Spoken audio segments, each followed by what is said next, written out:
حضرت سلمان فارسی ابو درداء رضی اللہ تعالیٰ عنہ کے مہمان بنے. یہ گئے جب اپنے ساتھ کچھ کھانے کی چیز لے کے گئے. جب گھر میں جا کے بیٹھے ابو درداء کے ان کی وائف بیٹھی ہوئی تھی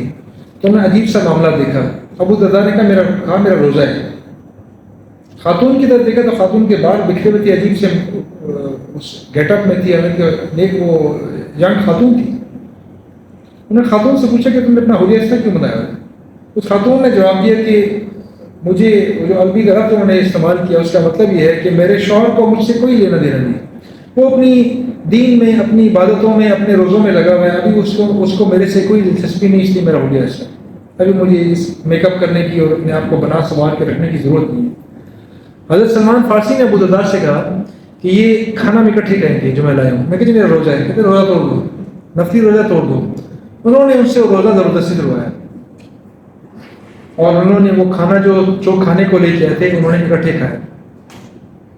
رات کے ٹائم ابو درداء اور یہ ایک ہی کمرے میں سوئے ہوئے ہیں. رات کے ٹائم ابو درداء نے اٹھنے کی کوشش کی. جیسے ہی اٹھ کے بیٹھے بسترے پہ رات کی نماز پڑھنے کے لیے,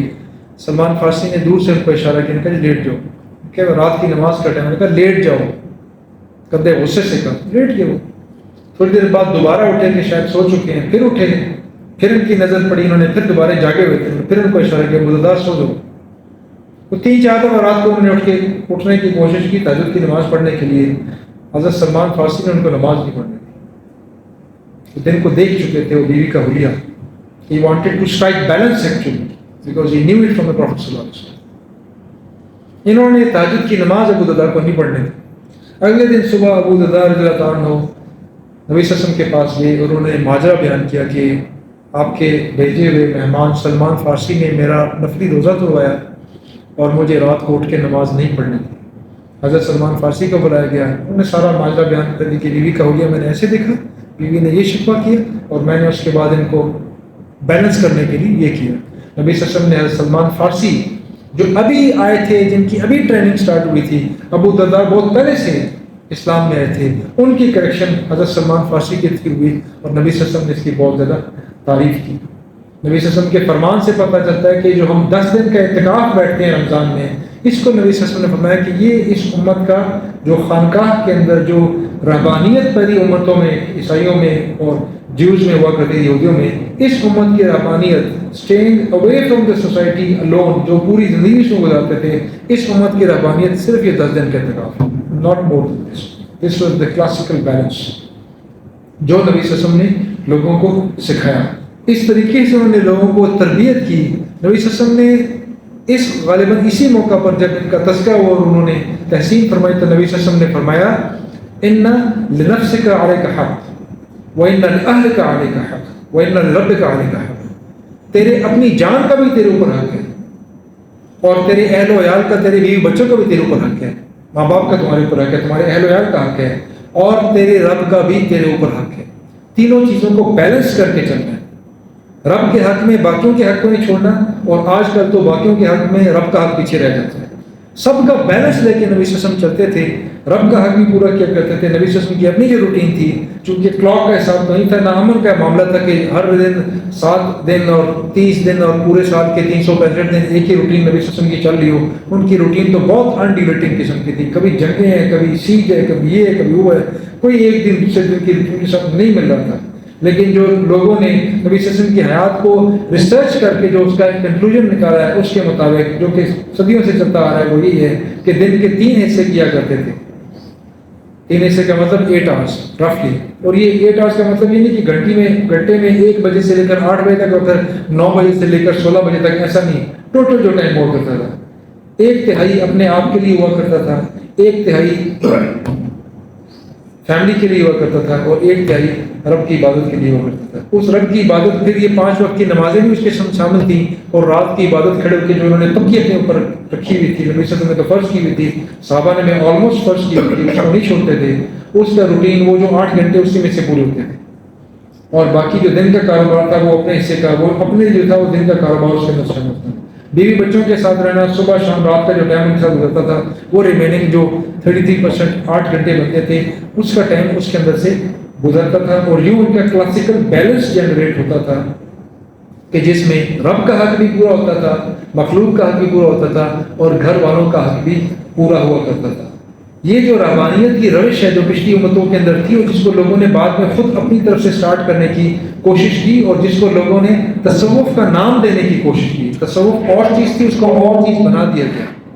اور اس نام سے لوگوں نے بالکل رحمانیت سٹارٹ کی، بالکل ہی کونے میں بیٹھے ہوئے ہیں، دنیا کے ساتھ کوئی کام نہیں، باہر کا کچھ پتہ نہیں باہر کیا ہو رہا ہے۔ اس چیز کو اللہ تعالیٰ کی جو سنت ہے، نبی صلی اللہ علیہ وسلم کی سنت، یہ اس کے خلاف ہے۔ جو دین کا مطمع نظر ہے وہ لوگوں کے اندر رہ کے اپنے زندگی کو چلانا، لوگوں کی کریکشن کرنا، اپنی کریکشن کرنا، لوگوں کے اندر رہ کے ان کا صبر برداشت کرنا اور اپنا صبر برداشت کرنا، یہ زندگی ہے۔ اگر یہ رحمانیت والی لائف کو فالو کیا جائے تو پھر مسلمان ایک الگ پہاڑی ٹولہ بن جائے گا جو غاروں کے اندر رہے گا، اور پھر دنیا بالکل الگ ٹولہ جہاں مسلمانوں کے ساتھ کوئی اس کا لینا دینا نہیں ہوگا۔ شیطان کی یہی خواہش ہوتی رہی ہے، آج بھی یہی ہوتی ہے کہ جو ریلیجن کو جانتے ہیں ان کو میں کونے میں لگا کے کسی مسجد میں، کسی خانقاہ میں، کسی جگہ جا کے بند کرتا ہوں، وہ ادھر ہی رہے، مدرسے میں رہے، باہر نہ نکلے، تاکہ اس کا افیکٹ باہر سوسائٹی کے اوپر نہ پڑے۔ This is a very important understanding to understand. ہم نے اپنے آپ کو مسجد میں قید نہیں کرنا، نہ اپنے آپ کو مدرسے میں قید کرنا ہے، بالکل اسی طرح اپنے آپ کو مدرسے سے بالکل الگ سے بھی نہیں رکھنا کہ ہمارا اس کے ساتھ کوئی تعلق نہیں ہے۔ ہر ایک چیز کا اپنا ٹائم ہے، اپنا ایک بیلنس ہے، اور اس چیز کا پتہ آپ کو سنتوں سے، نبی صلی اللہ علیہ وسلم کے احکامات سے، احادیث سے پتہ لگتا ہے کہ جو آپ کا اجر دنیا میں لوگوں کے ساتھ رہتے ہوئے جو صبر کا معاملہ ہے اس کا اجر بہت زیادہ ہے، لوگوں کی تکلیفیں برداشت کرنا اس کا اجر بہت زیادہ ہے۔ کسی کی چبھتی ہوئی بات کے اوپر جو آپ کو مشکل لگے، جو آپ کو بہت دل پہ جا کے رکھتی ہے، طبیعت پہ ناگوار گزرتی ہے، اس کے اوپر لمحہ بھر کی خاموشی رکھنا، جواب نہ دینا، اس کا اجر اللہ تعالیٰ نے نبی صلی اللہ علیہ وسلم نے فرمایا کہ اس کے نیکی لکھنے والے فرشتے کو حکم دیا جاتا ہے کہ اس لمحہ بھر کی خاموشی جو اس نے جواب نہیں دیا، تھپڑ نہیں مارا، گالی نہیں دی، اس کو جواب نہیں دیا، اس کے بدلے اس کے پورے سال کی نیکیاں دوبارہ لکھو۔ ابھی یہ تو آپ کو مسجد میں بیٹھ کے نہیں ملے گا۔ نبی صلی اللہ علیہ وسلم کا فرمان جو عبداللہ بن عباس سے جو آپ سے میں نے پہلے کافی دفعہ تذکرہ کیا ہے، وہ اس کی کلاسیکل غمازی کرتا ہے کہ لوگوں کے درمیان رہ کے ان کی مدد کر کے اس کا لیول کیا ہے، اور اکیلے رہ کے اپنی جانماز سیدھی کر کے اپنا قرآن پڑھا کے اس کا اجر کیا ہے۔ ہر ایک چیز کا اپنا درجہ ہے، اس کی اپنی جگہ ہے، ایک چیز اس کو کمپنسیٹ نہیں کرتی، وہ اس کو کمپنسیٹ نہیں کرتی، لیکن دونوں کی اپنی اپنی جگہ، اپنی اپنی فریکوینسی ہے۔ کہ مسجد نبی میں اعتکاف میں بیٹھے ہوئے ہیں اور ایک بندہ آپ باہر آ کے ان کی سفارش کے انتظار میں ہے کہ یہ میری سفارش کریں گے، دو بندے آپس میں لڑ رہے تھے، ایک نے دوسرے کا قرض واپس کرنا تھا، وہ اس کی جان نہیں چھوڑ رہا تھا، دونوں مسلمان تھے، ایک تیسرا بندہ اندر آیا کہ میں کسی ایسے بندے کو پکڑوں جو کہ سفارش کر دے اور معاملہ رفع دفع ہو جائے۔ عبداللہ بن عباس کے اوپر نظر پڑی لیکن وہ اعتکاف پہ تھے، لیکن معاملہ انہوں نے بیان کر دیا، ان کے ساتھ چل پڑے اور جا کے انہوں نے اس بندے کی سفارش کی۔ جب یہ باہر جا رہے تھے ان کو روک رہے تھے، انہوں نے بار بار روکنے کی کوشش کی کہ اعتکاف مت ہونے، تو انہوں نے توضیح بیان کی جو ہمارے لیے مشعل راہ ہے، وہ حدیث عبداللہ بن عباس رضی اللہ تعالیٰ عنہ سے جو نبی میں چچا کے بیٹے تھے، بڑے قریبی تھے، انہوں نے قبر مبارک کی طرف اشارہ فرماتے ہوئے فرمایا کہ میں نے اس قبر والے سے یعنی نبی اکرم صلی اللہ علیہ وسلم سے خود اپنے کانوں سے سنا ہے، جو کسی مسلمان کی کسی تکلیف، کسی مصیبت، کسی پریشانی کو رفع دفع کرنے کے لیے صرف کوشش کرتا ہے، اس کی کوشش سے چاہے اس کی مصیبت، رنج، مصیبت، اس کی علم کم ہوتا ہے نہیں ہوتا، ختم ہوتا ہے کہ نہیں ہوتا، اس کو محض اس کی کوشش کی وجہ سے اللہ تعالیٰ اس مسجد نبوی کے 10 سال کے مقبول اعتکاف سے زیادہ کا اجر دے گا۔ یعنی یہ میری کمائی بہت کم ہے، میں جس کے پاس جا رہا ہوں وہ بہت زیادہ ہے، اور وہ ہے لوگوں میں رہ کے لوگوں کی مدد کرنا۔ درد دل کے واسطے پیدا کیا انسان کو، ورنہ طاعت کے لیے کچھ کم نہ کرو گے۔ علامہ اقبال کا بڑا خوبصورت شعر ہے، یہ بھی ایک اور بھی،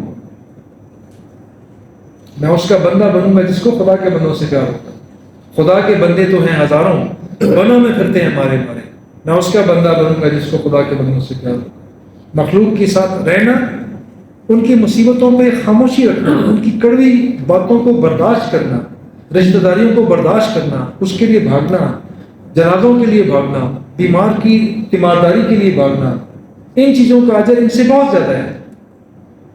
اسی وجہ سے نوجوان کی عبادت کا اور بوڑھے آدمی کی عبادت کو 1:40 قرار دیا گیا ہے کہ بوڑھے کی 1 رکعت نوجوان کی 40 رکعت کے برابر۔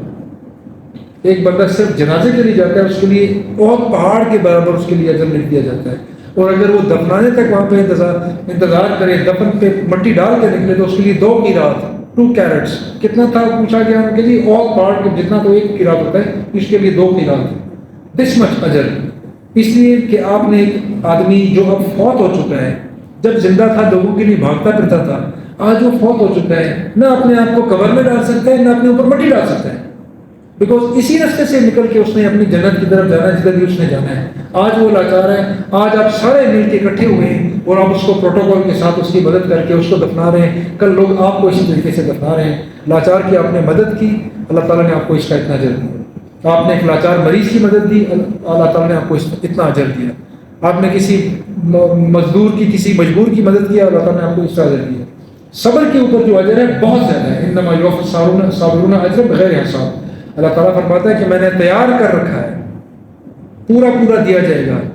یوفی الصابرون صبر کرنے والوں کو اجر بغیر حساب کتاب کی روز قیامت ایک فرشتہ کھڑا ہوگا مخلوق کے حساب کتاب سے پہلے اور وہ اعلان کرے گا کہ کون ہے جس کا رب کے اوپر قرض باقی رہ گیا ہے لوگ حیران ہوں گے یہ کون سے لوگ ہیں جن کا رب کے اوپر قرض ہے کسی کی کیا اوقات ہے کہ رب کے اوپر قرض اس نے چھوڑا ہو رب کو کون سا قرض دے سکتے ہیں لیکن لوگ کھڑے ہوں گے ان کو پتا ہوگا فرشتے ان کو اٹھائیں گے جنت کے دروازے پہ کھڑے کر دیں گے